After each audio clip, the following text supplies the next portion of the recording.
Right, this is a continuation of Book 1, Chapter 3 of Thomas Carlyle's Sartor Resartus. We looked in his face to see whether, in the utterance of such extraordinary night thoughts, no feeling might be traced there. But with the light we had, which indeed was only a single tallow light, and far enough from the window, nothing save that old calmness and fixedness was visible. These were the professor's talking seasons. Most commonly he spoke in mere monosyllables, or sat altogether in silence and smoked, while the visitor had liberty either to say what he listed, receiving for answer an occasional grunt, or to look round for a space and then take himself away. It was a strange apartment, full of books and tattered papers and miscellaneous shreds of all conceivable substances, united in a common element of dust.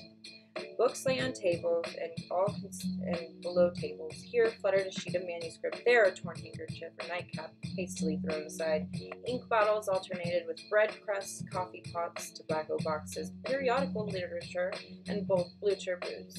Old Lyson, who was his bedmaker and stove lighter, his washer and bringer, cook, errand maid, and general alliance provider, and for the rest a very orderly creature, had no sovereign authority in this last citadel of Teufelsdrockh.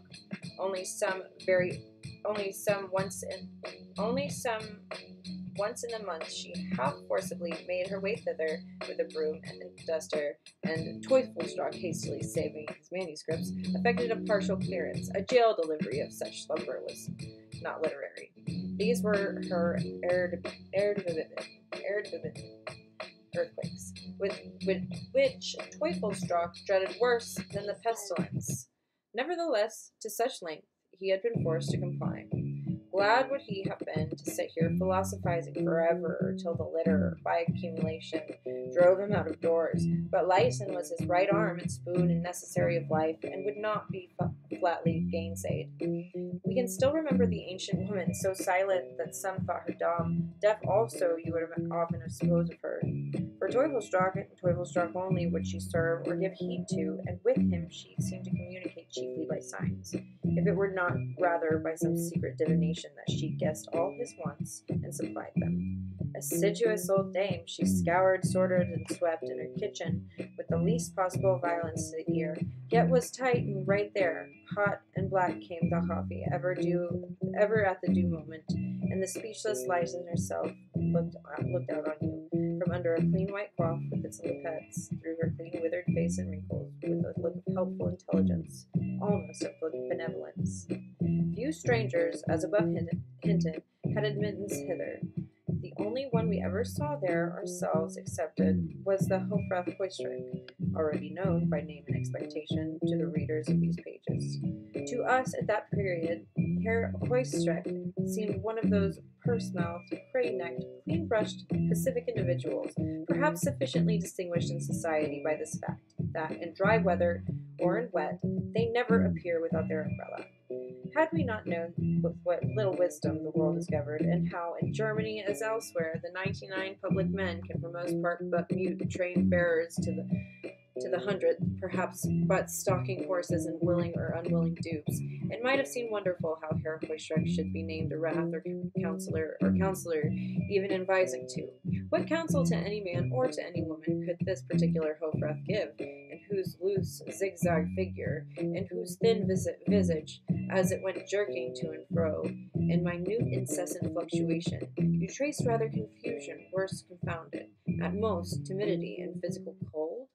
Some indeed said withal he was the very spirit of love embodied, blue earnest eyes full of sadness and kindness, purse ever open, and so forth, the whole of which we shall now hope, for many reasons, was not quite groundless. Nevertheless, friend Teufelsdrock's outline, who indeed handled the Buren like few in these cases, was probably the best. Hat Gemuth und Geist, hat wenigstens gehabt, doch ohne Organ, ohne Schicksalswunst ist gegenwärtig, aber hauptsächlich auferstanden. He has heart and talent, at least he has had such, yet without fit mode of utterance or favor of fortune, and so is now half cracked, half congealed. What the hope What the whole French shall think of this when he sees it, readers may wonder.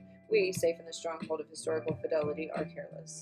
The main point, doubtless, for us all, is his love of Teufelsdrockh, which indeed was also by far the most decisive feature of Hoystruck himself. We are enabled to assert that he hung on the professor with the fondness of a Boswell for his Johnson, and perhaps with the like return, for Teufelsdrockh treated his gaunt admirer with little outward regard, as some half-rational or altogether irrational friend, and at best loved him out of gratitude and by habit.